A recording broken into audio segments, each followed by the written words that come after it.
Good evening. I am very pleased to welcome you to this online and in real life Politics in the Pub event, brought to you by Politics in the Pub at the Gaelic Club in Surrey Hill, Sydney, and by the Mighty Consortium News. My name is Felicity Ruby and I'm going to be moderating this session. I'm speaking to you tonight from unceded Yuin land on the south coast of New South Wales in Australia. I pay my respects to elders past, present and emerging of this beautiful and sacred land that always was and always will be Aboriginal land.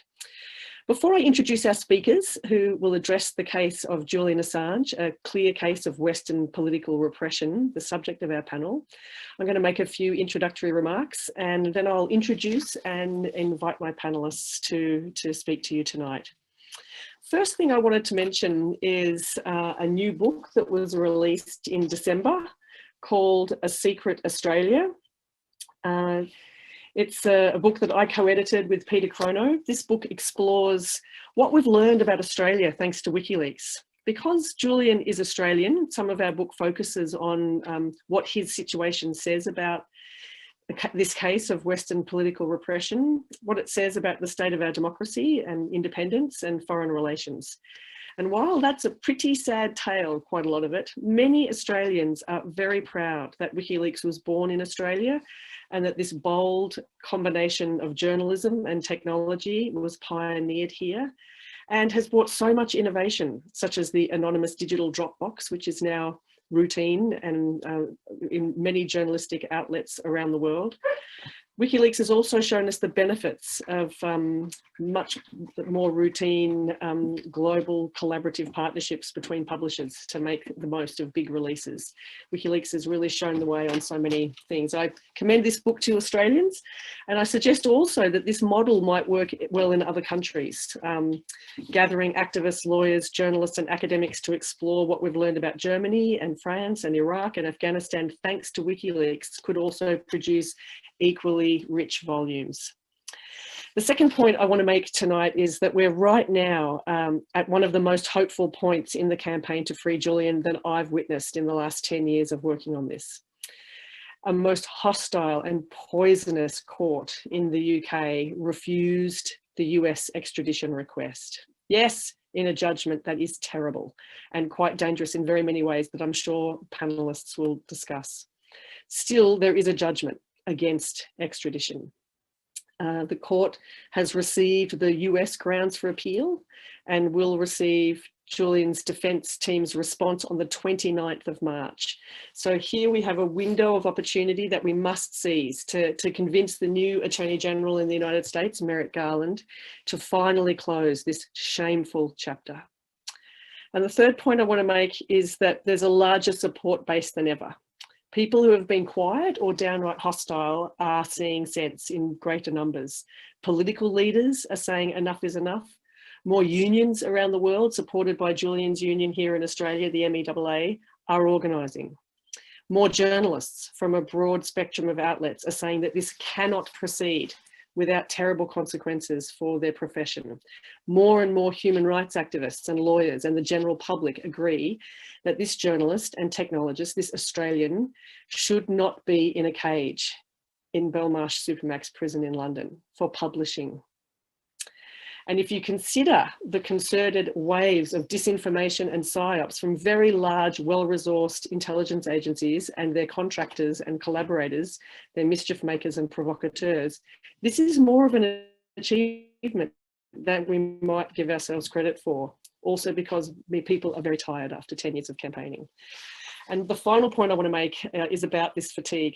Besides Julian, the people who are the most tired are Julian's family, who have demonstrated such strength and resolve and who have been tireless in their campaigning.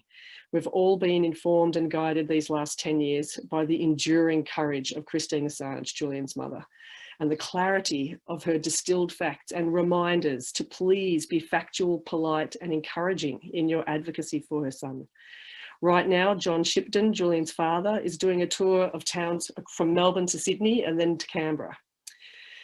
Julian's brother Gabriel is spending a lot more time on the campaign, and Stella Morris, Julian's partner, is ceaselessly working to bring him home to their children.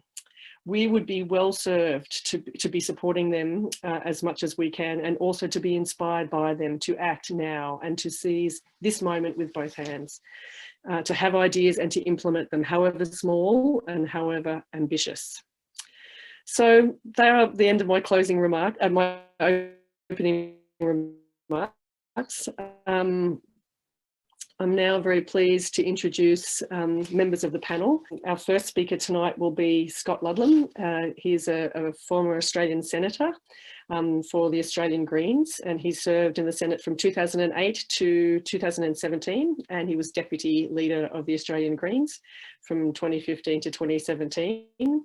He campaigned ceaselessly throughout his time in the Parliament to support WikiLeaks. And he's also coming out with a very wonderful book quite soon. Look out for it, because it also includes discussion of the power and of WikiLeaks.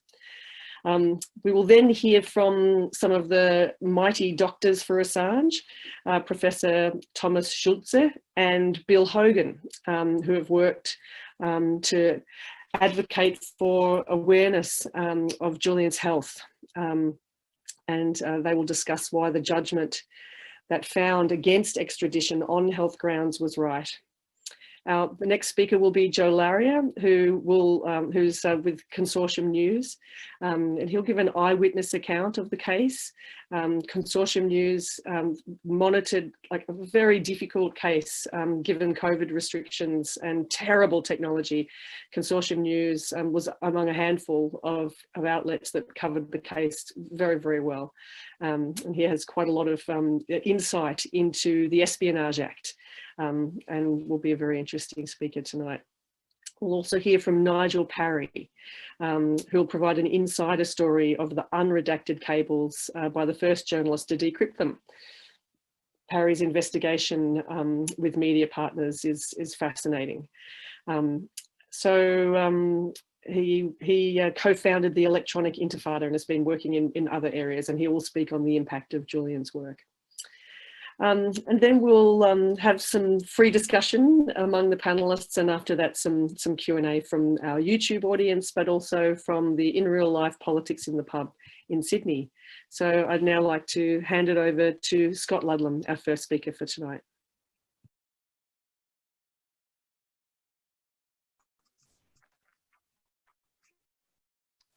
Hey, good evening, and thank you, Felicity. Thanks to the organisers and everybody for bringing us together. I'm also speaking to you from unceded Yuin country on the south coast of New South Wales. And I'd also like to give a plug for this remarkable book, A Secret Australia. The book is a great read for this campaign, and it's also a great reset for two reasons in particular that I'd like to speak to. One is that it focuses on the purpose of the work. The book focuses on what was it that we learned from the publications that WikiLeaks made possible. What did we learn from the publications that people have put themselves deeply into harm's way to bring into the public domain? What did we learn about our country and about our world? All of us have been subjected to a decade of disinformation and misdirection to focus on Julian's character or on his socks or on his cat. And so the essays in here read to me like a reset switch. Even for people who have been around this issue for a long while, you will learn things about why this work mattered, why this work was done in the first place. The purpose of WikiLeaks, the purpose of journalism, is to help us understand how power operates when it thinks nobody is looking. The second reason I find this book really valuable is in its timing. It's being distributed now, right at the moment where we have our best opportunity in a decade to free Julian Assange. In the essay that I contributed, I talk a little bit about political repression and the purpose that it serves. Principally, repression is to provoke fear and to dampen social movements by making an example of people, whether they be high-profile people or just ordinary people. And I feel as though I'm used to thinking of repression, and maybe most of us have been taught to think of repression as a thing that happens in Burma or in Hong Kong or in Saudi Arabia. But that's what this is. The purpose of repression is to make our allies go quiet. It's to make people avoid eye contact with us. It's to make the work that we're doing feel as though we're pushing it uphill. And that's what it is. They're attempting to destroy the reputation of the principles. It means we have to work harder, no. And so do those who've directed these, precisely the opposite effect. Repression can, and I feel as though that's our job tonight. And it's our job every single hour until our friend walks free. Provoke and inspire defiance and ensure that this repression is a failure.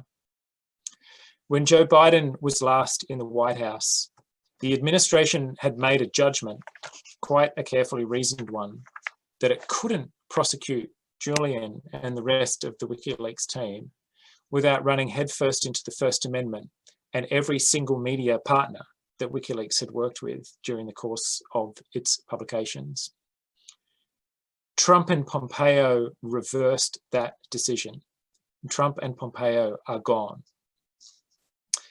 A new Attorney General, a different political culture, different senior officials, different relationships with the liberal establishment in DC and across the United States.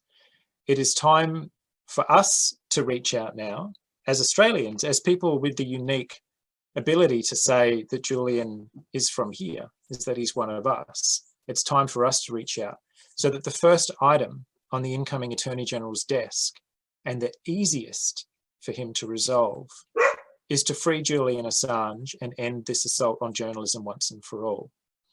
So if you're here on this call, or if you're at the pub, or if you're coming across this live stream sometime later, it likely means that you're already part of the solution, that you've already refused to submit to fear, that you're already feeling defiance, and that's how you've come across this thing. And so if you have a good idea, now is the time to put it into effect. The Labor Party is shifting, the trade union movement is shifting. Felicity gave us a range of factors that show that the ground is moving behind this campaign. That is the most important time for us to push as hard as we can. If you're here, reach out to somebody and let's get moving. Let's sprint for a month and get our friend free so that he can return to his family. Thank you so much for being here, and I look forward to participating as we go.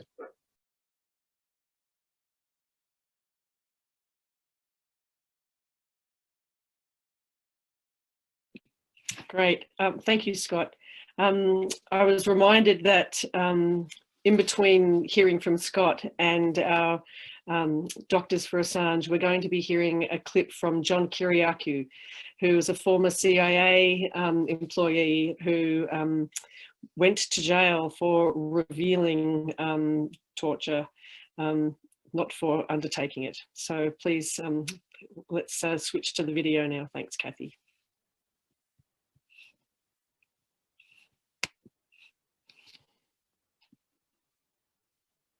On one of the maximum security prisons in the state of California. And they talked about how the United Nations has determined that solitary confinement for any length of time beyond 15 days is a form of torture. Well, in the United States, we keep prisoners in solitary confinement for as long as 44 years. This New York Times expose in California was talking about a solitary confinement system where you literally have no contact with any other human being. When you receive mail, for example, you don't actually get the mail. There's a computer monitor hanging from the ceiling of your cell, of your 6-foot by 10-foot cell, out of reach so you can't damage it in any way. They'll put your correspondence on the screen for 5 minutes. You stand there and read it, and then it's taken off. And that's it. The only visitors you're allowed to have are your attorneys, and even they are restricted to once a month. You're allowed one phone call a month. It's monitored, of course, live. You're allowed 2 showers a week. Your meals are provided to you through a slot in the door. Every one of these cells, and I know this because I was in solitary confinement, every one of these cells has a small door at the back, and that door leads to a cage that's outside. Now, the cage in my case was another 6 by 10 feet. And so you can either walk around in a circle or in an oval in your indoor 6 by 10 cell, or 1 hour a day, go outside into the cage and walk in a 6 by 10 foot circle. That's enough to drive the sanest man insane. At this California prison, things got so desperate that prisoners were smashing windows and eating the broken glass just so they could go outside for medical care and speak to another human being.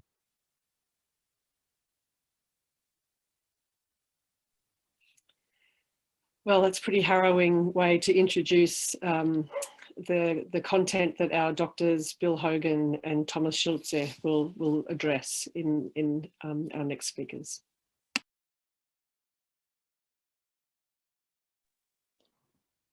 Well, thanks a lot. How do you want us to do this? Can Bill and I just go back and forth and discuss this? May I suggest that Bill, Bill, I think he's very good in keeping a track record of the history of Doctors for Assange. Maybe Bill, can you give, because we are from 2 different disciplines. I'm the psychiatrist here on board, and Bill is more in data science, so he's very good with data. So maybe Bill, if that's okay with you, could you give an overview of our work, what we do? Sure. So Doctors for Assange is a group of roughly 300 doctors in over 30 countries on all continents. So we're of international scope. What really spurred it on was, the removal of Assange from the Ecuadorian embassy in April of 19 and the subsequent finding of the special rapporteur on torture that Julian Assange had been tortured. And then evidence of that torture was displayed by Assange at the first phase. Well, not even the first phase of his extradition hearing yet, but at some hearings that fall. And so the first letter that Doctors for Assange wrote was to the Australian government, and then another letter to the UK government, and several letters since. And so we've constantly been advocating that Assange is tortured. He must be released from prison and cared for at a teaching hospital of a university, and that his legal persecution and the conditions in the prison are contributory, per the special rapporteur, to his torture. And the only way to treat him as a victim of torture is to remove him from his conditions. And then also when the COVID pandemic broke out, he's obviously at grave risk. Prisons are breeding grounds for infectious diseases.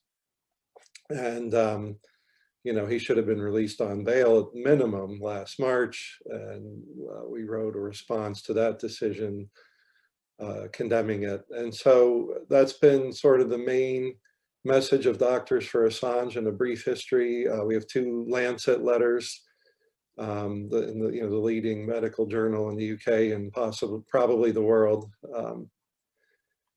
And so that's our message, that's our advocacy, that's what we're insisting on and continue to insist on.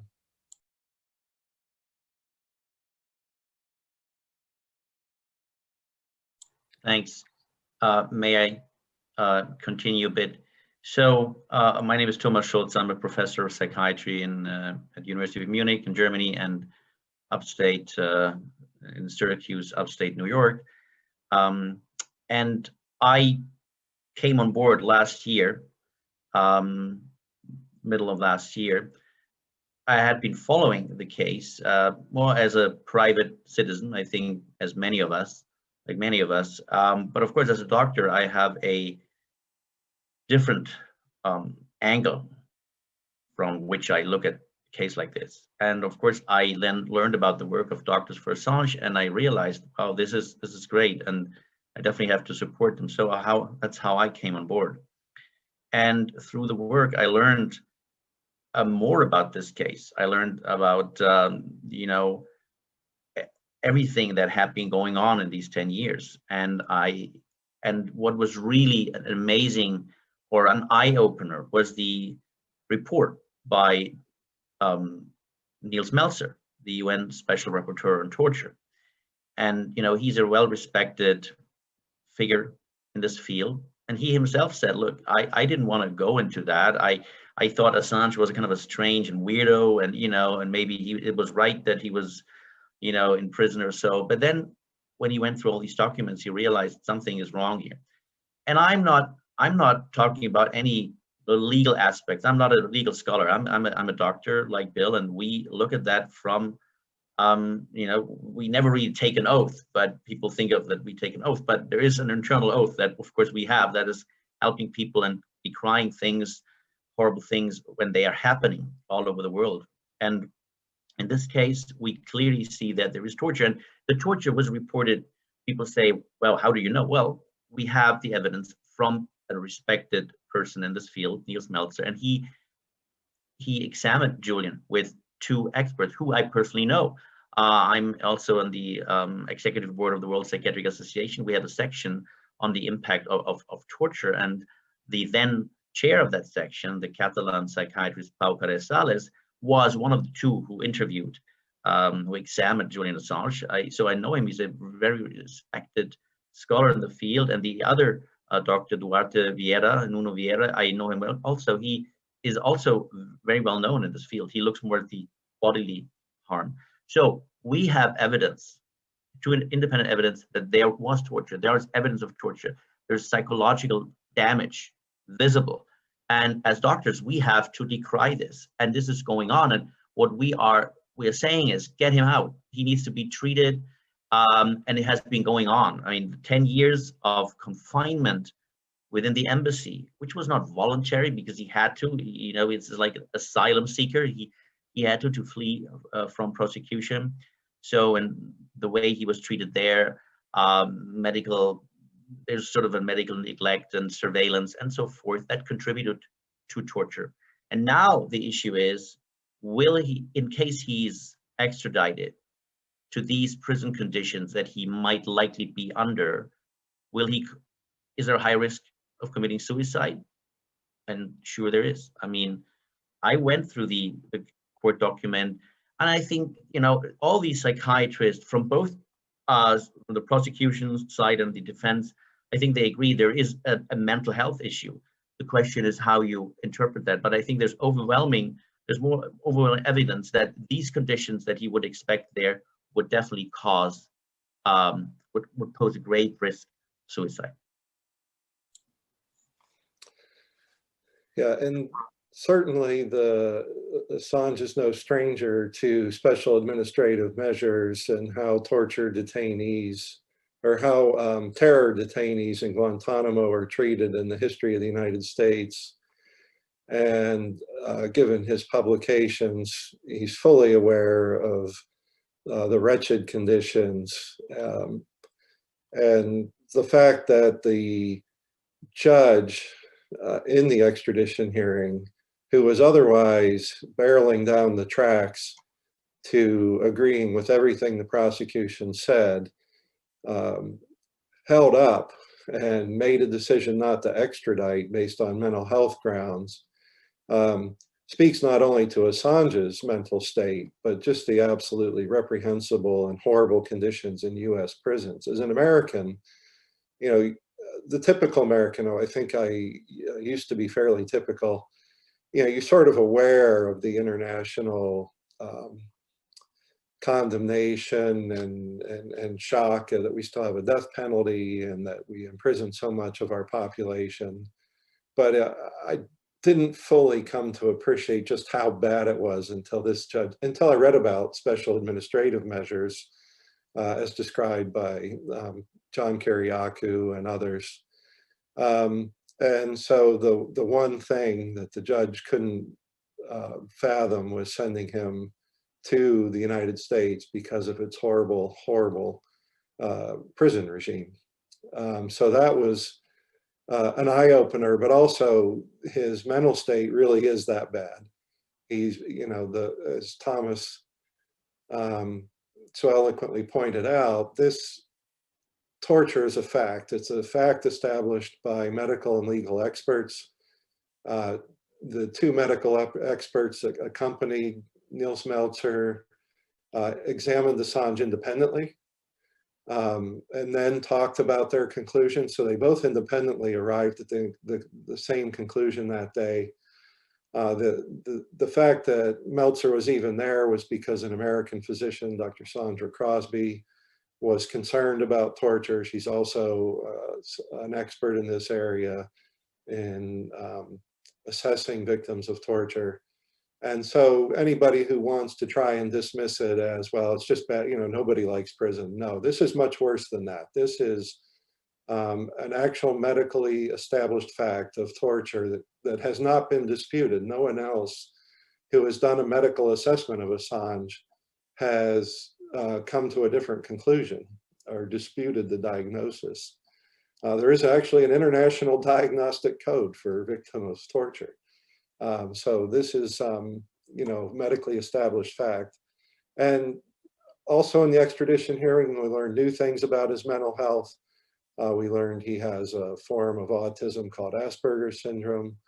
We learned, and a lot of the reporters hated to report on some of these very personal and private details of Assange's medical history. And so I, want to respect that as well, but he was diagnosed with Asperger's and he has had a number of other symptomatologies that clearly established that his severe depression and his risk of suicide is high. And given his high level of intelligence and creativity and ingenuity, the judge was convinced he could indeed and probably and almost certainly would find a way to kill himself. Yeah, I would just like to add, well, thanks, Bill. One important fact, I think in the non-psychiatric experts or the legal experts, they think, well, you treat it, right? I mean, if you have a high blood pressure, you take pills and that lowers the blood pressure, or you have diabetes, you take insulin, or, keep diet and that's it. Well, here I think the lawyers, like the prosecutor's side, they might argue, well, we can treat that. We have antidepressants, and if there's psychosis, hallucinations, delusions, well, we give antipsychotics. Well, first of all, if it were that easy, no psychiatric patient would commit suicide under appropriate medication. Unfortunately, that's awful for psychiatrists to admit, but that's a reality. Patients with psychiatric disorders do commit suicide, even under treatment, because there is no magic, there's no silver bullet here to cure this. There's no cure. You can only control symptoms, but you cannot predict what will happen in one's mind. So the idea that you treat someone, you throw medication at someone, and that will remove the risk of suicide, independent of all the likely horrible prison conditions, is nuts. I mean, no psychiatrist would ever say, yeah, 100% guarantee there will be no suicide. And also, we have learned that there's a family history, and I do psychiatric genetics research. That's what I've been doing for 22 years. Two of his family uncles, I think, committed suicide. There's a history of depression. He was treated for psychiatric disorders before. So you already have a strong genetic background. You cannot remove that. Then you have the environmental, external factors, and they would be aggravated. That is the prison conditions that he would likely face. But again, I would like to say that any prosecutor that thinks, well, we can treat that, we have prison psychiatrists, just give him medication that will take care of it, and he will be, you know, just a regular prisoner. That's sorry, that's not how it works. Because if that were the case, every patient that psychiatrists treat would never ever commit suicide, which is not the case. And this is very important to note because the United States has announced its intention to appeal the extradition decision on this basis, that they can manage the suicide risk in various ways. So, you know, they're almost certainly, I think they've already filed their appeal. I don't think the documents are public yet. But they're almost certain to argue that the severity of the diagnosis is exaggerated, and that they'll come up with some way to mitigate somehow the risk of suicide and mitigate the prison conditions in his case. Maybe they'll relax a little bit, but I got the impression they were going to double down on special administrative measures, which is shocking and horrifying. Under special administrative measures, as Kyriakou pointed out, you can't talk to anybody but your lawyers. Trying to get a message out to an unapproved message recipient, typically under special administrative measures, you're allowed to get a message out to only 2 or 3 people other than your lawyers. And if you try to get a message out to someone else, you can be disciplined severely. One detainee prisoner under special administrative measures tried to ask his son to tell his grandson that he loved him, and that's not allowed. So this is how inhumane and cruel and unbelievably wretched special administrative measures are, and that the United States wouldn't back off on that. Just shows how cruel and vindictive and hateful this prosecution, this persecution is, and just how unbelievably shocking a regime it is. It's hard to put in words.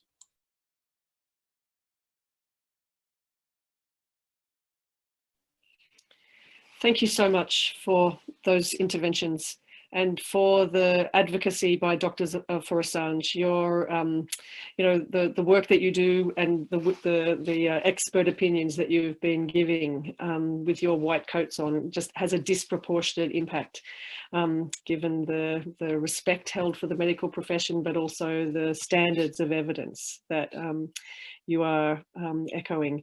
I have to agree with you, as someone monitoring the court case for a month, it was like really deeply shocking. I thought I couldn't be shocked anymore when it came to this case, but the descriptions of SAMS and of the facilities in the US, particularly the one called Florence, the inhuman and inhumane conditions were deeply shocking. And as someone who knows Julian well and who's visited him in Belmarsh, of course, it's upsetting to hear about his deterioration and his suffering.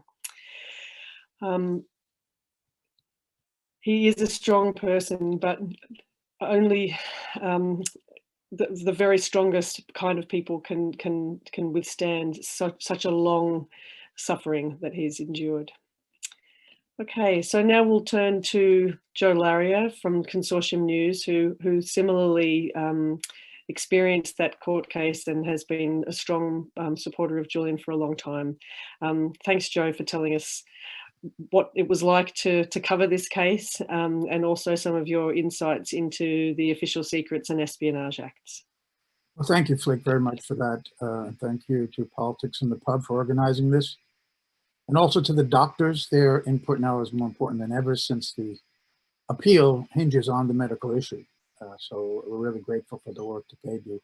We at Consortium News support the facts in the case rather than support Julian Assange, and the facts happen to support Julian Assange.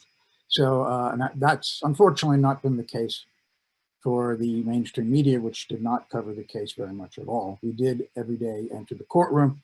Rather than go through all of that, I want to bring us back to the theme introduced by Scott about political repression. I've got a bit to say about that and put Assange's case in some very vast historical context. Unfortunately, there's nothing unique about political repression. It's existed in every society from the beginning of civilization. When an illiterate person in an ancient society looked up at a monument, they clearly understood who was in charge and what their place was. Since literacy grew, the elite trying to manage populations have tried to control the press, cinema, and now even online media. And always they have been behind that, of course, was brute military and police force. In case the propaganda of the elite fails, there's always the police standing by and the military if necessary. What is unique in Western societies, in my opinion, is especially in the US, has been how the public has been led to believe that there isn't any political repression in their societies, that it only happens in non-Western countries that are adversaries, particularly to the US, like Soviet Union and the Eastern Bloc during the Cold War, Middle Eastern regimes today unfriendly to the West. We've seen how the Kingdom of Saudi Arabia repeatedly gets a pass, or in today's Iran, China, and Russia. And of course, there are political repressions in all of those countries, without any doubt, but pointing only to them by Western leaders when they do that, or in their media, it distracts from the homegrown repression. Now, citizens in the Soviet Union and the Eastern Bloc, they were at least aware that they were being repressed. I think the reason why Western publics aren't can probably be attributed to the fact that this very more elaborate and developed orthodoxy that's imposed through Western media on the people in Western countries. The lie, for example, that the US is spreading democracy around the world rather than pursuing their geostrategic and economic interests. And in that pursuit, they commit crimes. But the media in the West amounts to a cover-up of the crimes they commit in the pursuit of those interests. And here comes Julian Assange and WikiLeaks to rip the cover off those lies of omission and to end the secrecy really that protects the powerful. So there should be no wonder why those powerful interests have been trying to get him since 2010. Also, I think because Western publics have been conditioned to think that political repression only exists in our enemy states, but not in our own countries, it becomes uncomfortable for Western people, particularly in the US, to accept what WikiLeaks has revealed about their leaders. And likewise, difficult for them to understand Assange and then to support him, understand the principles that are involved here. He's ripped the cover off a very convenient lie that we have wonderful leaders and we have tremendous democracies here and we don't do these things. Only the Russians do that, only the Chinese do that. And this is the great value, of course, of Assange's work, but also the dangers to Western leaders and the uncomfortableness for Western populations. Amongst you mentioned the Espionage Act, Flick. Among these tools of Western repression have been the espionage laws in the US, Britain, Australia, and other Western nations. They have not only been constructed, as we see now, to punish classic espionage, stealing secrets, giving them to a foreign nation, but also to repress free speech. I've been working on a piece now, I have to admit, for a year ago I started this. I've not been worked every day on it, but it's coming close to ending. It is a story that I'm writing about how Assange became ensnared by the Espionage Act, looking at the changes in both the Espionage Act and the various versions of the Official Secrets Act starting in 1889 up until 1989, how changes in the law, both those laws, have set the stage to get Assange. This is 100 years of changes.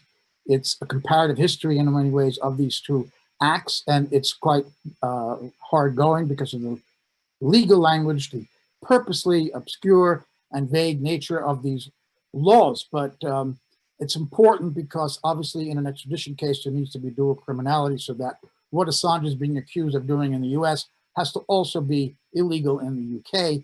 And the fact that the Espionage Act and the Official Secrets Act over time became more and more similar has made that possible to extradite Assange. Now, yes, Vanessa Barreza denied the extradition on medical grounds, which, as Flick correctly said at the beginning, is something to celebrate. Of course, her support for everything else in the indictment, including the Espionage Act indictments especially, is very, very troubling, without doubt. I just want to just mention two changes to the laws over the years. In 1950, there were two amendments to the Espionage Act, the so-called McCarran Act, and that just clarified that mere retention of documents and that communicating them by any person, not just a government official, is a crime under the Espionage Act. And now earlier versions of both the Espionage Act and the Official Secrets Act, starting from the 1911 U.S. Defense Secrets Act, which is based very much on the language of the Official Secrets Act of 1889, and then, of course, the 1917 Espionage Act, which Assange is indicted under, borrowed from the 1911 Defense Secrets Act and the 1911 update of the Official Secrets Act. The change in 1950, adding 793E to the law in G, made it much easier to get Assange. And in 1961, there was an amendment also to the Espionage Act, which changed the jurisdiction from just U.S. territory and possessions and the high seas to anywhere in the world. That ensnared Assange, who was, of course, an Australian, and he was acting outside the United States, but he, according to the U.S., violated the U.S. law, this Espionage Act, so they can go after him because of this 1961 amendment. There's an interesting story, backstory to that, which I could tell later if anybody's interested.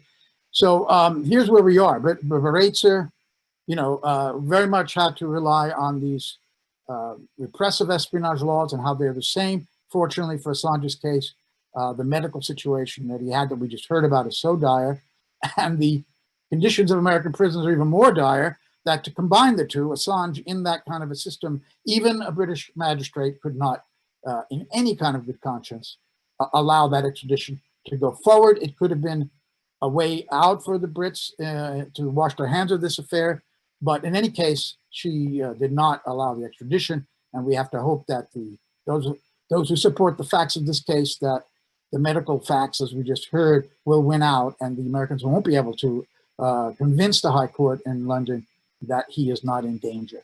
I wanted to say one last thing about this 1950 amendment that, as I said, made it easier to indict Assange on the Espionage Act. President Harry Truman actually vetoed that bill, and he was not necessarily pointing out that he didn't agree with those changes, but the overall impact of this act was to set up a control board to go after communists. It was so, he said in his statement, in his veto statement to the House, that this would basically turn the U.S. into a totalitarian society. So unfortunately, that veto was overturned by Congress, so it became law. And so there were crazy things in the history of these two acts that had Truman's veto not been overridden by the Congress, that perhaps Assange wouldn't have been indicted under the Espionage Act, at least under those sections. Would have been more difficult anyway. So I will last say that James Lewis, the QC, the prosecutor, turned on the very first day of this hearing, which began back in London in February of 2020, turned to the press and said, "This is not about you. We're not prosecuting the press. We're prosecuting a man who is not a journalist."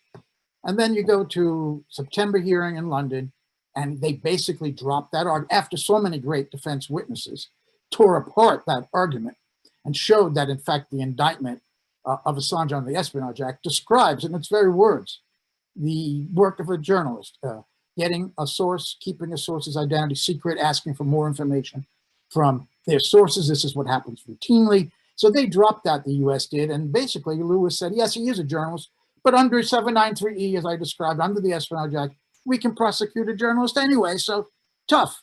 And that's what stopped the Obama administration, Biden being vice president, from indicting back in 2020. They could do it. It's on the books.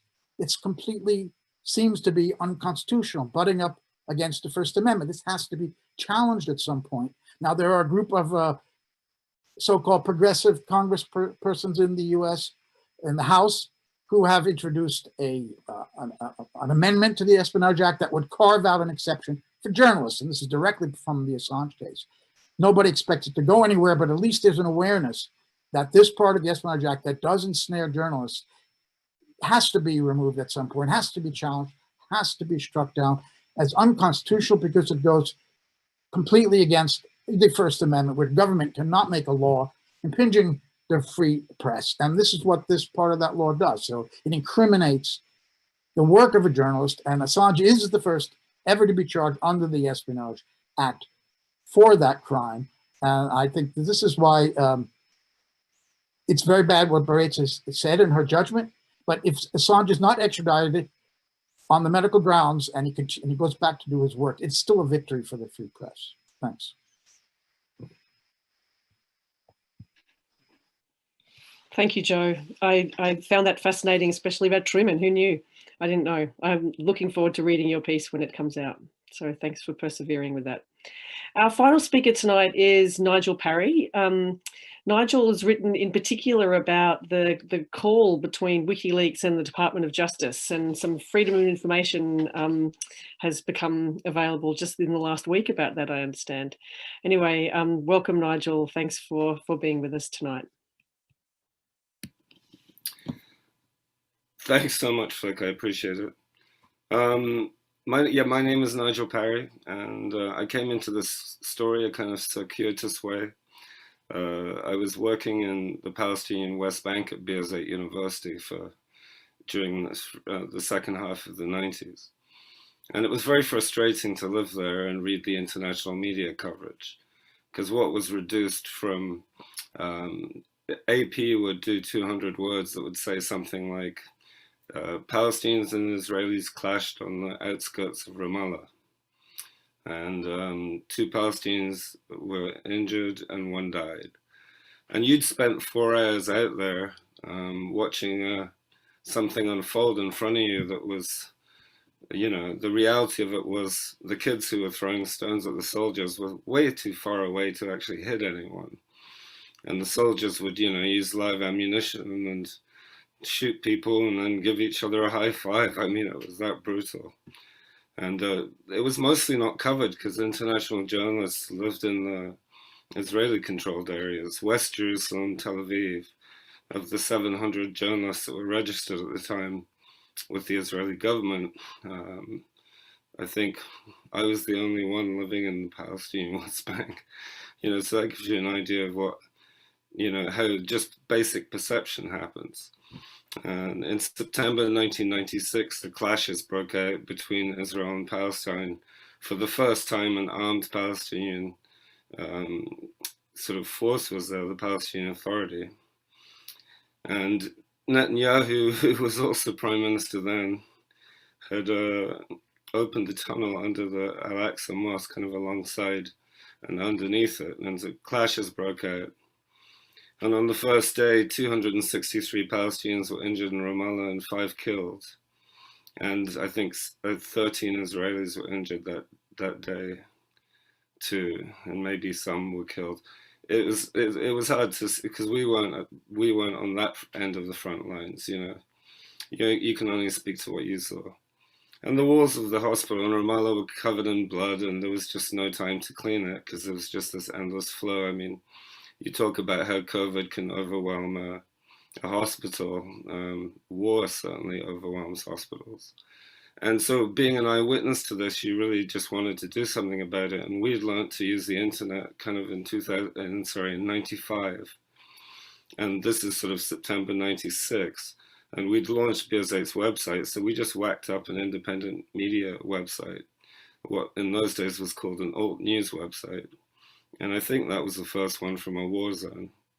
Meanwhile, I'd been doing a diary. I mean, you wouldn't get away with this now, but birzeit.edu/diary. I mean, literally off the university main website. And that it was amazing the attention that I got from outside because you were able to deconstruct those 200-word AP bulletins. And the internet is an amazing leveler, you know. And so when WikiLeaks came out, I first became aware, I'd heard about them, but I first became aware with most people around the time they released Collateral Murder, which was early 2010. And that was stunning, you know, to know someone had done that.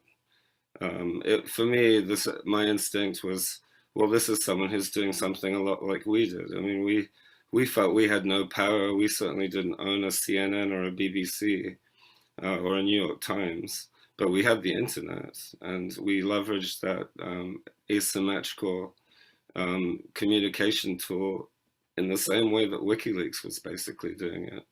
I mean, there is a great need for a worldwide leaking platform that's safe and anonymous, and, you know, I mean, the idea of WikiLeaks is fantastic, and it still is. So when the cables were released, the cables were released, I think, in April 2010, and initially just to the Guardian, Der Spiegel, and the New York Times, and they began releasing a bunch of stories, which was a sensible way to do it, because just dumping it all out of there, you know, it would have just been chaotic reporting, and there was stuff in there that was important enough to merit, you know, systematic investigative reporting on it, and that was a great thing, you know, too. But at some point, Daniel Domscheit-Berg and Julian Assange fell out. And one of the sort of passive-aggressive ways which this disagreement played out in the international media was Domscheit-Berg began giving hints that there were these files out there of Cablegate that were unredacted. And later on, in another article, a month or so later, he intimated that the password was also on the internet. And eventually, someone, it's in the article. I mean, one of the things I was kind of thinking of doing here is a quick screen share here. Share. Let's try that. So this is the original article that was published on August 31st, and what had happened is 1 week before that, Freitag, the German paper, had said they had a decrypted an archive of WikiLeaks, but it wasn't helpful because everyone knew it was already out there, and they offered no proof. And this was what David Lee had done. This is like literally a chapter heading in his book. He published the password there, and I was following WikiLeaks very closely at the time because it was fascinating to me just seeing this thing, you know, basically lay bare the American war machine. I mean, it was quite an incredible thing. And I had, every time a WikiLeaks book came out, I bought one. And at some point, Domscheit-Berg actually said it was in a book, I think. And I'd read them all. And there's only one book that mentions any actual password. So I got this one out. And this is what I saw. Meanwhile, there were a bunch of people I totally kind of understand the addictive level of the QAnon thing. The cult that people have got into. It's kind of like Pokemon, collect them all. And that's what this hunt had become on the internet. Anyone who was interested in WikiLeaks was trying to find both the archive and cables. And, you know, this mythical password. But it had already been said, and I had the book there. I mean, from when I read it, I literally walked up and got the book. And so one of these people said, look, there's an archive here with these strange files in X, Y, Z, you know. And I'm trying to, I think there's actually pictures of this stuff somewhere. We're looking at an internet archive of the website at that point. Sorry there, David. Yeah, here we go. This is when Cryptome published it later. And so this torrent file, at some point, Julian Assange got worried that people were going to raid them. So they encrypted all the data from the releases they hadn't released yet and put them on BitTorrent file and turned them into torrents. So people could download the file but couldn't do anything with it until they knew the password. And this is one part where I say there is definitely blame on both sides, is that password that Assange gave on the thumb drive to David Lee should not have been used anywhere else. You know, I mean, that was a fail on WikiLeaks' side. But publishing it in your book as a chapter heading is also pretty dumb. And so I tried that password on the last file there, GPG, and sure enough, it opened. And at that, I write about this in the article. You can, if you go into the Internet Archive, nigelparry.com, you'll find this stuff. I'll put it on my Twitter at Flying Monkey Air, the link to this article as well. But the second it decrypted and I opened it in a text editor and started looking at the thing, I realized why. Sorry about that. I realized that everyone had why they'd been such dicks about it, for want of a better way of putting it, And there's just this whole power associated with it. For The Guardian and Der Spiegel and the New York Times, they were basically guaranteed of scoops every day for the next year. And so for the cables to be out there and completely available and completely decrypted, obviously the cash cow is gone at that point. So the whole thing is a bit distasteful in my mind. Just because there were a lot of problems on all sides, and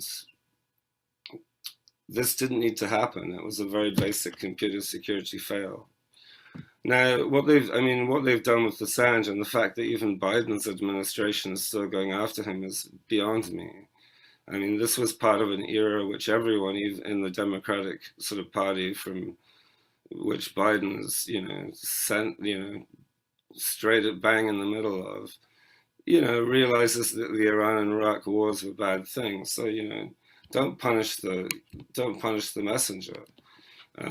It's like what's next? He's gonna open up a case against Daniel Ellsberg again for the Pentagon Papers. I mean, it's old news at this point. It's done deal. And Assange's state, as the psychiatrists and psychologists explained so clearly earlier, I mean, I've spent time in jail, and it does something to you psychologically that's really hard to explain unless you've been through it yourself. You've just got no power. You've got nothing. And there's no point to it. You can't be, when he was in the embassy, at least he could be productive, but not in a jail situation. You don't have access to anything.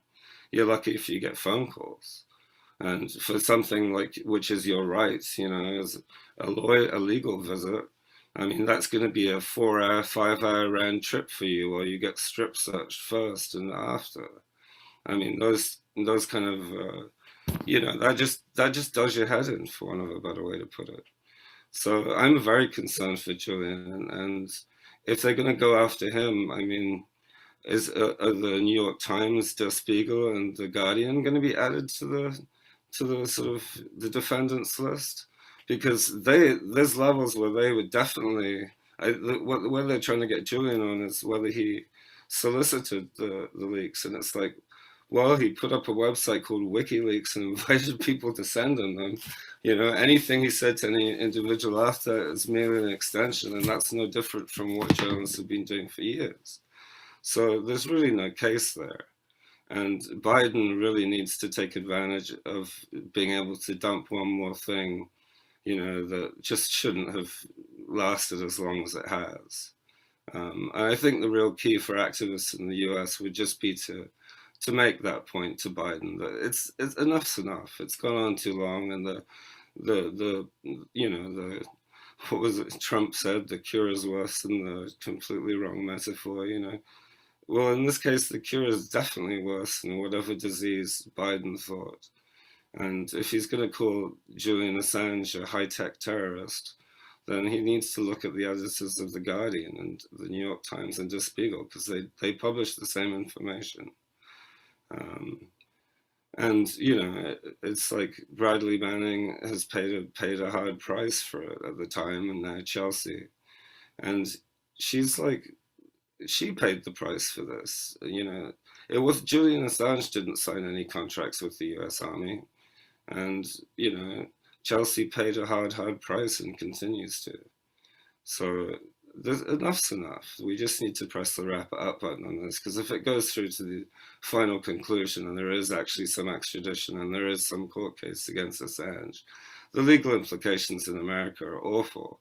And if you've been living in America in the last few years, I know it must look strange from outside, but living in it is awful. I mean, even before the plague, halfway through Trump, I'm looking around at the people in the streets around me going, after this long, you guys, half of you still think he's doing a good job? I mean, there's some really strange social psychological things going on in America that don't just end at the strange border of the QAnon cult. I mean, there's a lot of you know, there's many people, you know, who studied this way longer than I, but there's some basic American, I think, ideals and beliefs that are just kind of don't match up to reality. I mean, it's nice to strive for things, but reality is, you know, never gonna, you can argue with it all day, you know, gravity is gravity. And you can see that in the anti-maskers. I mean, did they argue with their mom about whether they needed to wash their hands after they went to the toilet? I mean, this is basic public health stuff. You know, and for it to have been politicized, it was horrifying. I mean, I grew up in Southeast Asia, and those cats had it down once they knew what was going on. I think it's gone up now, but for the longest time, Hong Kong only had 4 deaths. And if you compare the population of Hong Kong to New York City, it's similar. It's like 7.5 to 9.5. And basically everyone had already gone through it with SARS in 2003 and learned to mask up, social distance. And man, China, I lived in Hong Kong for 9 months, and Chinese people live like 8 to 10 to an apartment, but you know, an apartment in an apartment building that's 50 stories. I mean, they are not socially distanced in living at all. But man, they managed to keep it down to 4 deaths for the longest time. I haven't looked at it recently, but I mean, that's how you do it. And it's been really disturbing to just watch that. And I do think that's part of the Assange thing, is there's a general feeling, I feel like I've been walking around in Oz for the last 4 years. And that's part of this too. So I just encourage everyone to really push Biden's administration to just drop this. I mean, it's just not worth anyone's trouble at this point. And if Assange dies in prison or commits suicide or something horrible happens to him, he's not going to win any friends from his party. I mean, there's no benefit to this whatsoever. If he wins and Assange gets put away in American jail, you locked up a journalist, it'll just start a whole other angle. So, you know, that would be what I have to say about it. Enough's enough. Thank you so much for that wonderful presentation, and also for your work on the electronic intifada, a fantastic source of information that was indeed using the internet as we all hoped and wished that it would continue to be used. So now I've been invited to just have the panelists ask a few questions of each other, just a little bit of open discussion among the panelists for just a few minutes.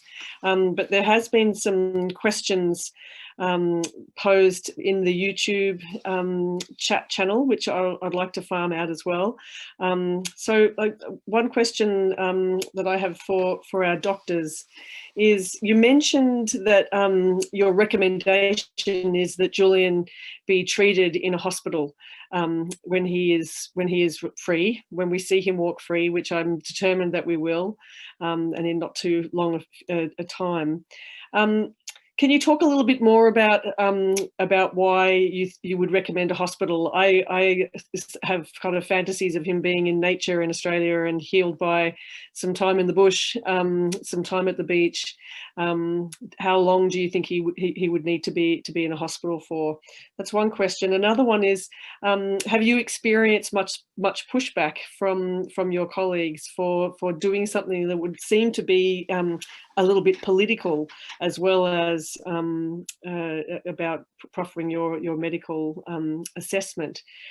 How's that dynamic gone on? And then I'll invite my other panelists if they have questions to pipe up and ask each other.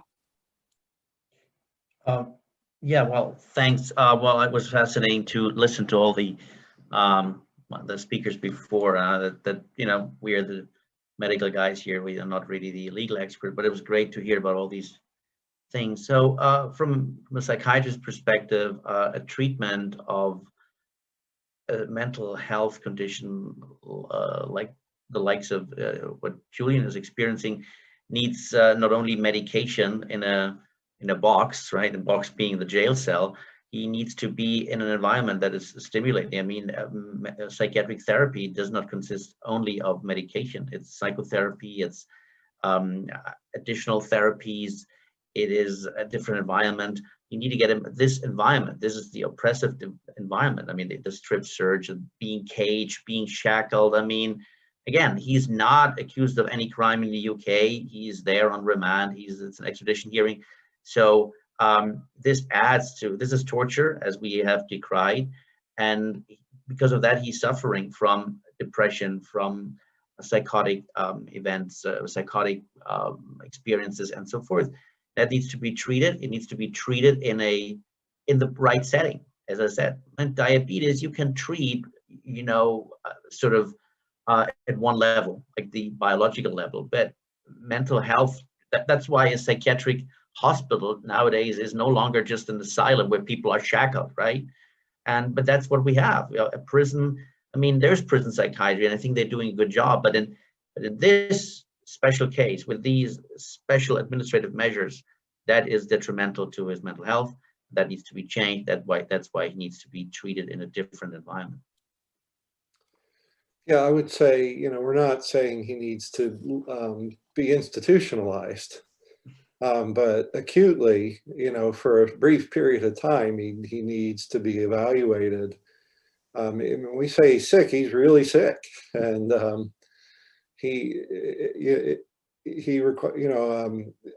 obviously we would defer to experts on the ground actually evaluating him, but psychological torture is not something that you can see your therapist once a month and take Prozac and that's it, and that's fine. It's serious.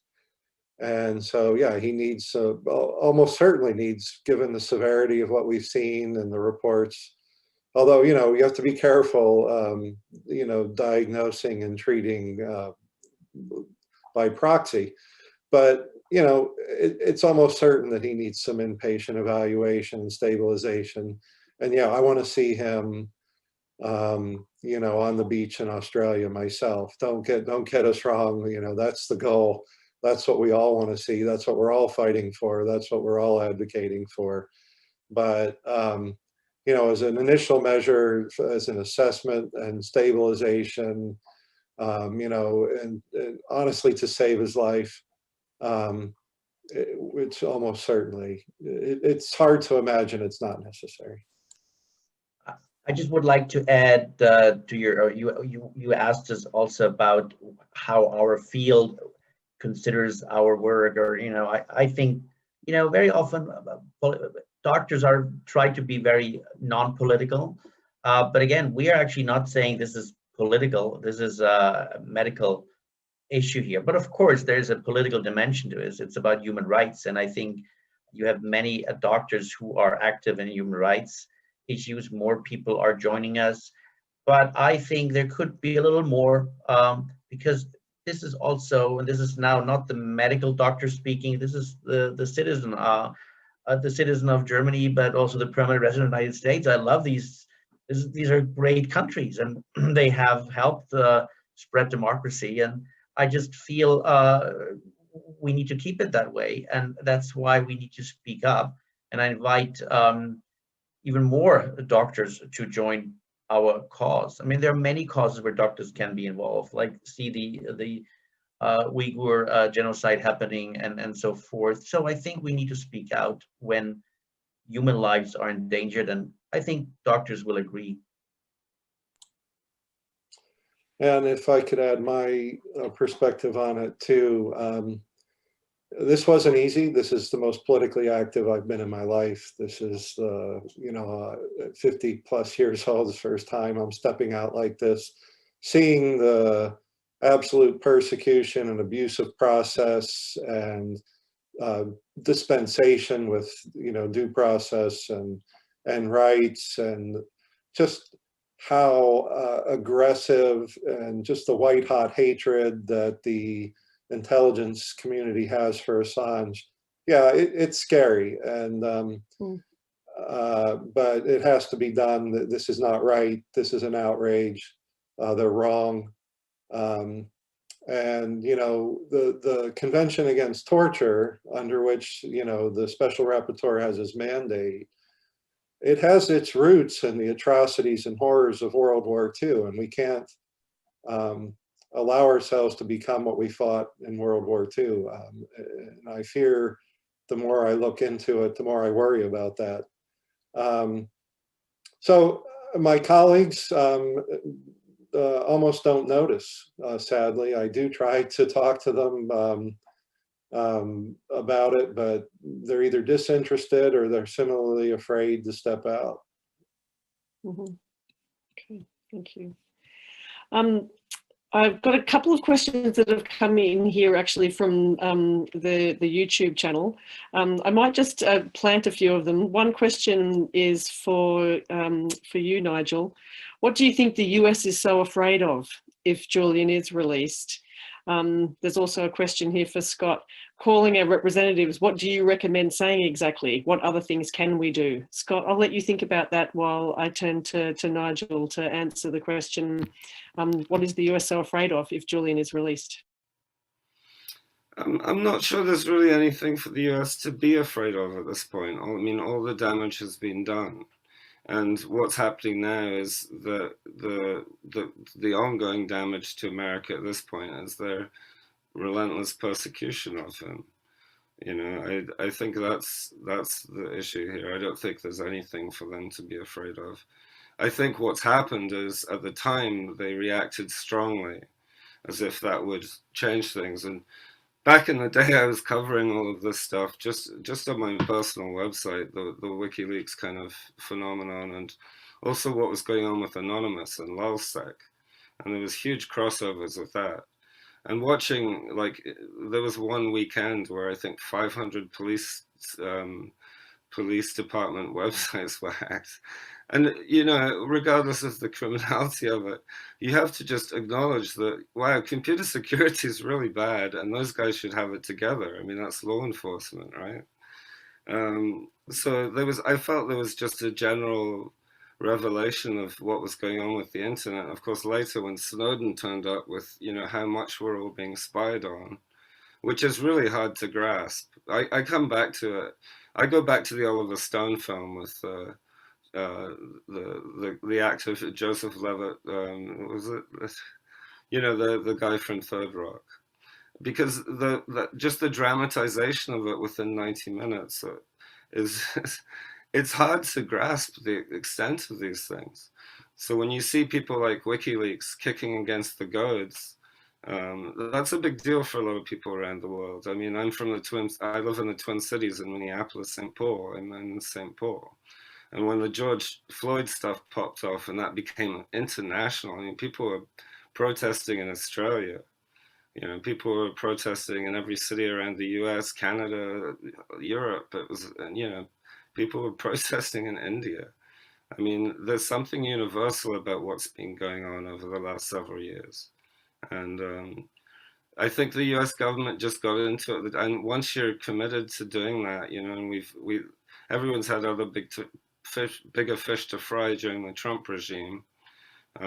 So I think this stuff's been backburnered, but that's what I just keep coming back to is the damage has been done, and any further persecution of Assange is just not going to be good for America, or never mind, you know, obviously not Assange, but definitely not America either. So there's no merit in it. I quite agree. Thank you. And after Scott answers that other question, I will turn to the politics in the pub. You people who have shown up in a room in Sydney, we'll pass the mic to you straight after Scott. Thanks, Felicity. I think if the question was about is it worth even bothering contacting our politicians, emphatically yes, especially now, because the campaign is starting to hit a critical mass. I think the comments that were made by opposition leader Anthony Albanese last week are highly significant. That's the strongest that we have had, the strongest break in bipartisanship that we've had in this case.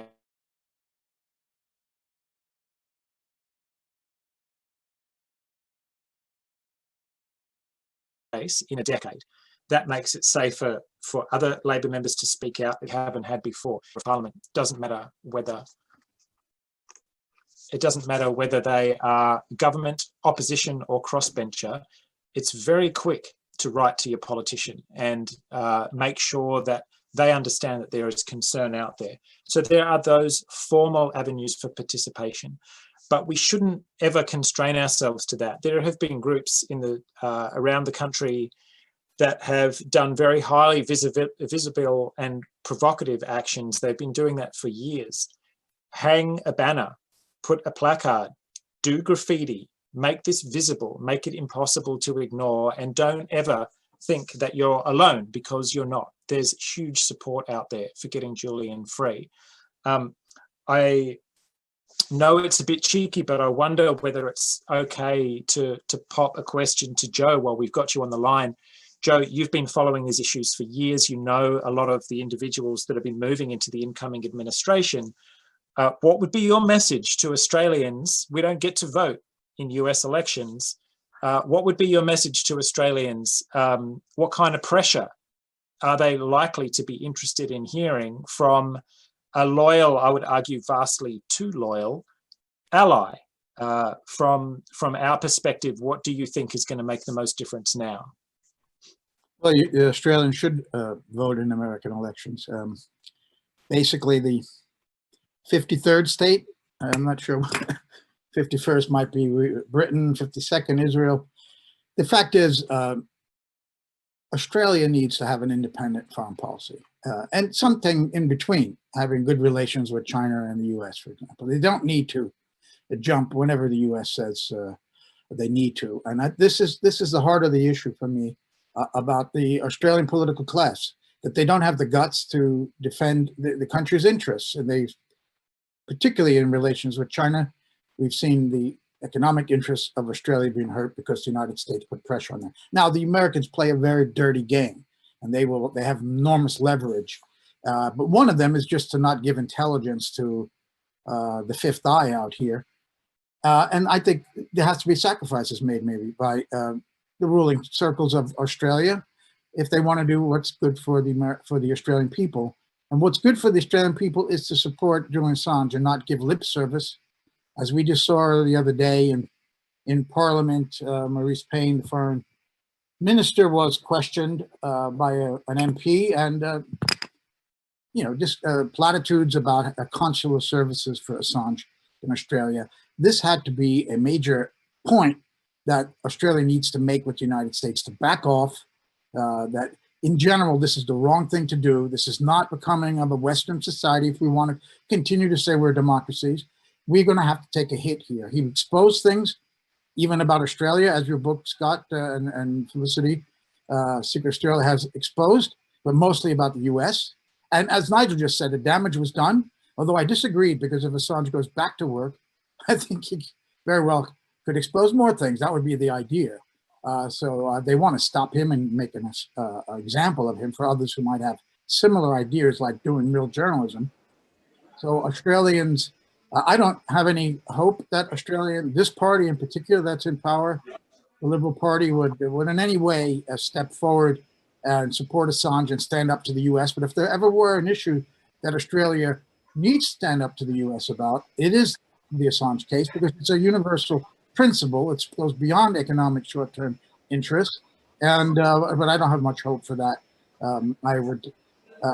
I don't see Americans tuned into what Australia thinks of Assange. They are not very much tuned to what Assange case is all about, partly because the media has ignored the story for the most part, and they were drenched with misinformation about Assange's role in the 2016 election, of course, about the whole Swedish episode. So there's been a lot of, and this was a purposely, as we know from that leaked document that WikiLeaks itself published back, I guess, in 2008, about the Pentagon having a program to destroy WikiLeaks and Assange's reputation and all the people around him. So they've actually followed through in that endeavor to destroy Assange's reputation. And that's unfortunately one of the things people who are trying to defend Assange are up against. And I know that there have been public opinion polls in Australia of upwards of 80 to even 90% support. I think it was 60 Minutes that did a poll here in Australia that said that many Australians support Assange. That message has to get down to Canberra so that they understand that this is an important issue and that they have the backing of the Australian people to stand up to the US, at least on this critical issue that goes way beyond the life of one man, Julian Assange. I hope that answers. Thank you. Yes, very well. I quite agree with you on polls. So now we're going to turn to the folks in Sydney at attending Politics in the Pub. Have you got a question for one of our panelists? Please direct your question. And then I'm going to turn to Thomas. Thank you very much. I think Scott Ludlam and Dr. Lauria have sort of stolen my fire a little bit. I remember back to 1999 where the Australian people stood up and supported the East Timorese. And that, as Clinton said, that was a big road bump. That road bump was Australia. And they had to change policy because actually Australian people stood up and forced the government to change its policy. I'd like to know, there are a wonderful group at the back here who demonstrate every week at the Sydney Town Hall steps, and they've reclaimed the steps for all of us. And they do wonderful creative stuff. I just wonder if and they mentioned banners and banner drops and so on. Just wonder what other, I'm sorry, but the people from the MEAA don't seem to be here. But the question is, what other forms of effective pressure can we put on the government to stick up for an Australian citizen who has done a completely laudable and heroic thing, actually, and who's like Greta Thunberg, suffers from a condition that actually makes someone very much focus on something that needs to be focused on. Thank you. Just like Greta Thunberg. Thank you. Great. Thanks for that. I think Scott did answer like some of that question earlier. The kinds of things that people can be doing are directly contacting their representative, asking if they are a member of the Parliamentary Friends Group to bring Assange home. There's every reason to ask why you aren't a member of that group right now. It's a growing group. There's now 24 members. So there's the ability to communicate directly with your member and indicate that you vote and that you care.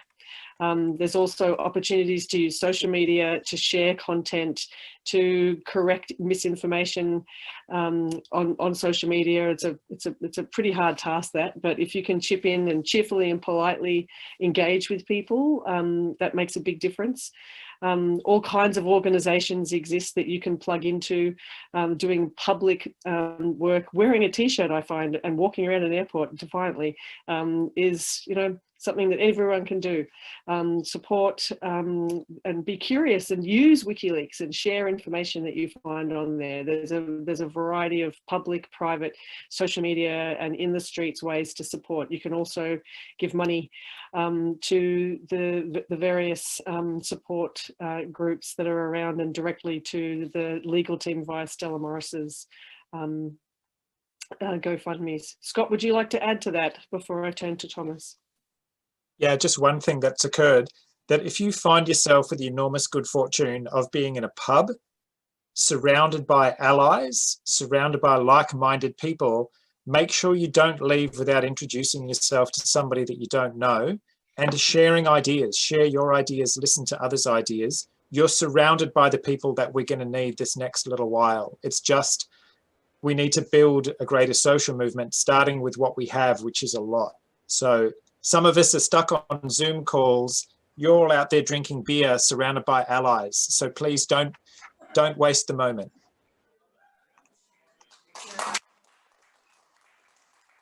Good point there.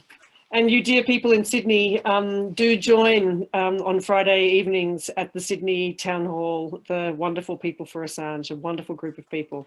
Thomas, you have a question. Yeah, it's a question for all the my colleagues here, the journalists and more politicians on the panel. I think there's this notion that now we have Biden and the Democrats and they're the good ones.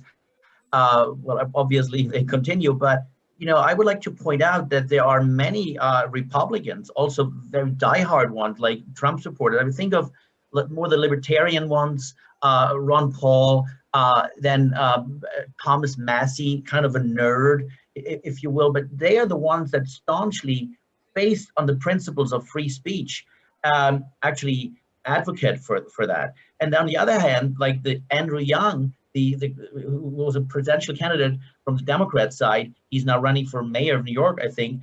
He says, well, Julian Assange has to stand for trial.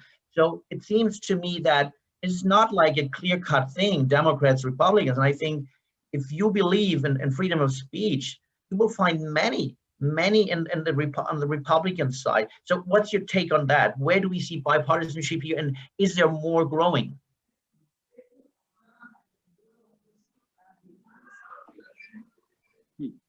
Who would like to take that? I'll take that.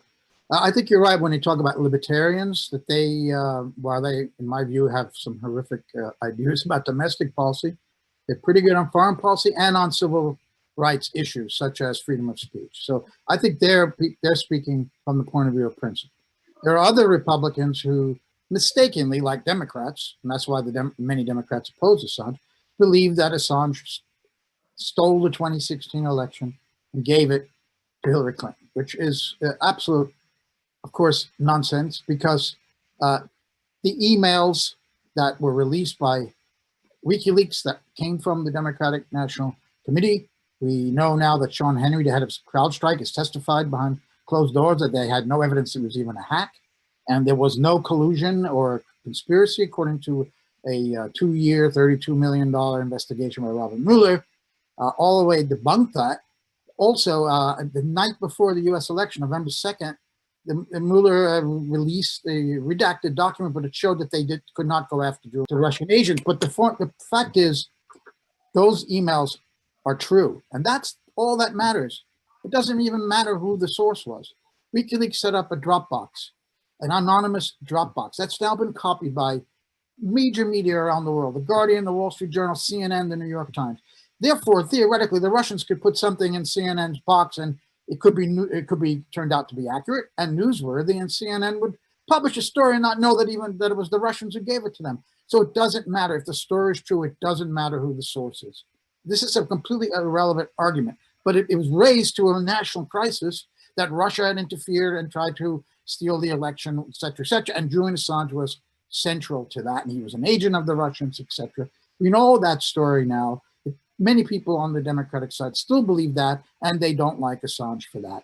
Even though this indictment and this extradition hearing and this prosecution has nothing to do with the 2016 election, only with releases in 2010, that message doesn't get through. It's still, there's a hatred for Assange based on those personal matters, as Scott alluded to at the beginning about his cat, the Swedish story, and of course the 2016 election has really damaged Assange in the eyes of Democrats falsely.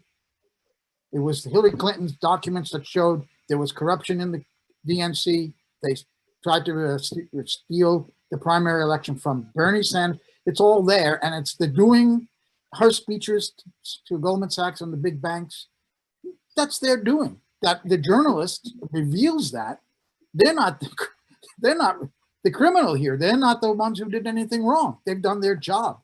But unfortunately, it's become a pattern here that when politicians are exposed, they have a convenient excuse now to blame a foreign power for being behind it, and they get away with it. Even if the foreign power did hack that and leak it to WikiLeaks, it's irrelevant because the information was accurate and true, and that's what people should focus on, but they don't. And I think that's why Democrats oppose Assange.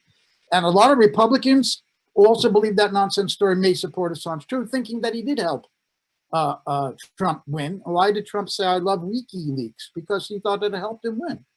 Because they revealed what Hillary Clinton and her team had written in their emails, all the various things we know.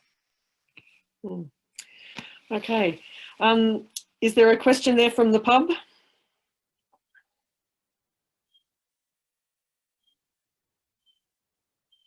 You have to unmute the pub.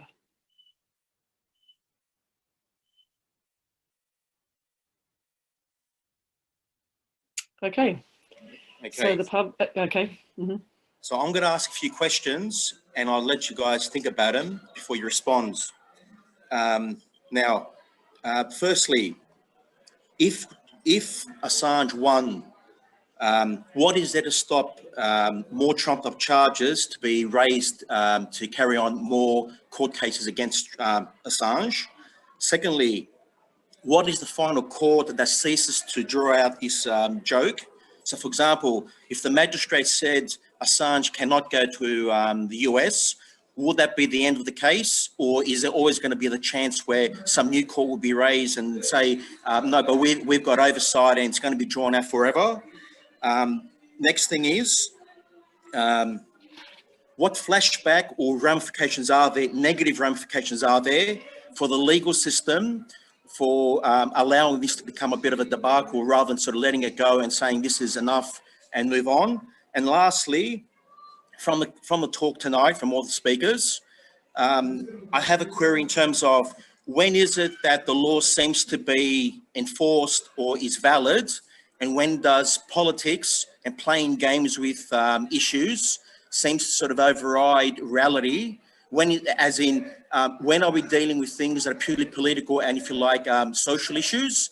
And when is it that actually the law applies and is relevant, or does the law have to sometimes step back and say, this is not part of the law, this is more of a social norm or a social discussion? Thank you.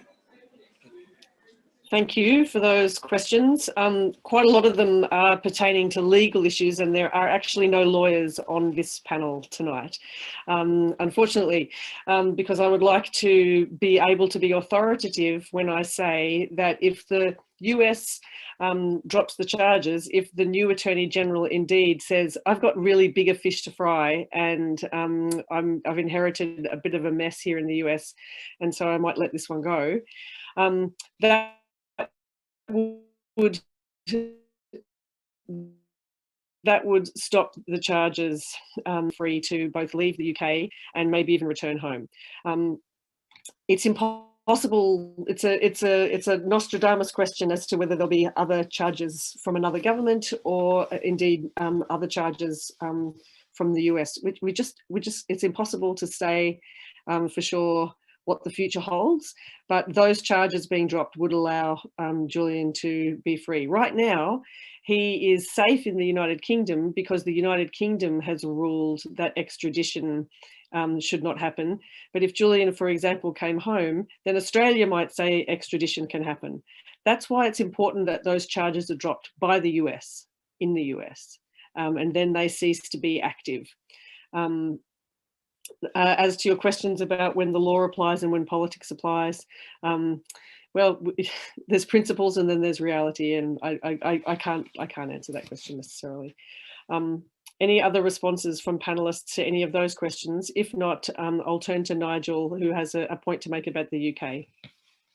Does anyone else want to answer any of those questions?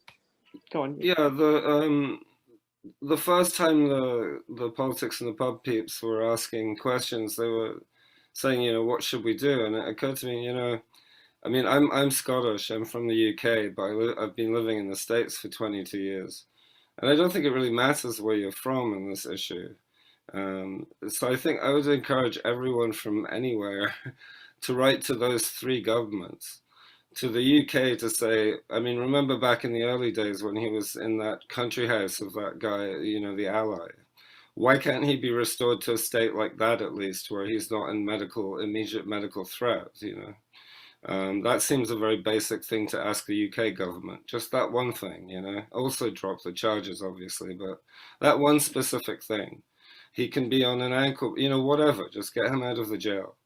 And to the US government, you know, it's just got on too long. Drop the charges.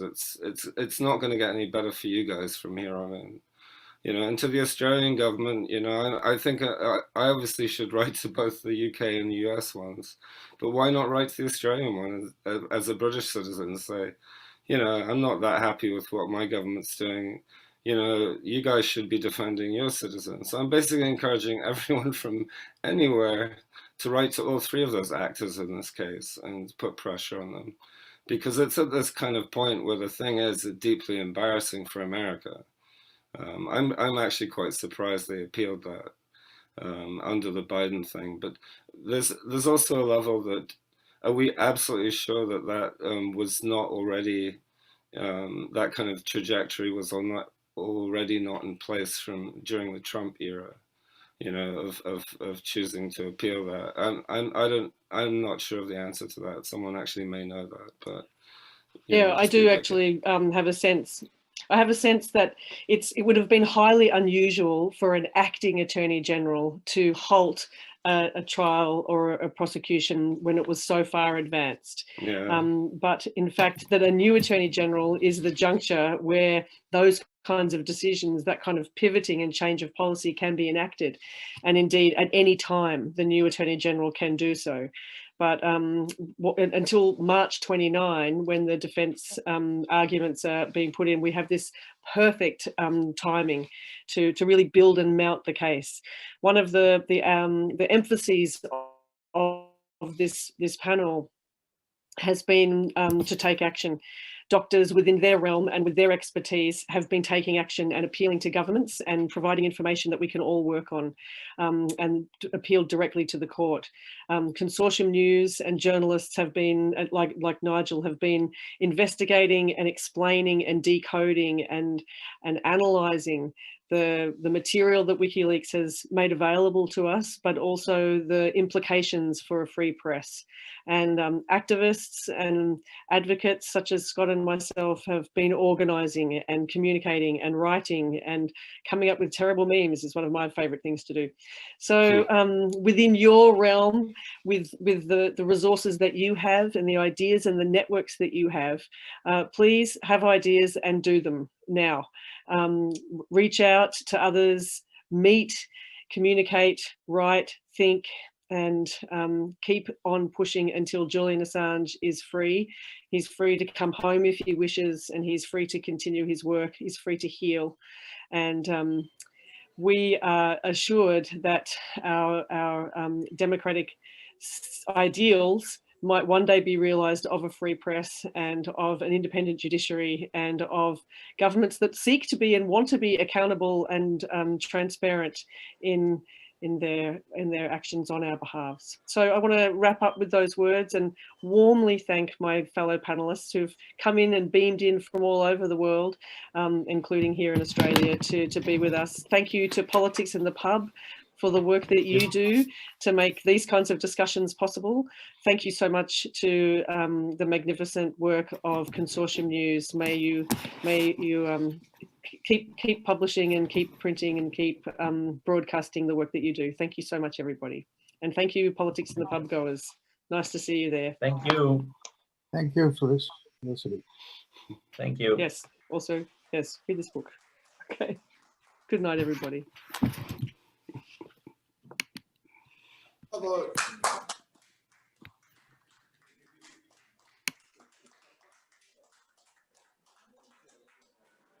Okay.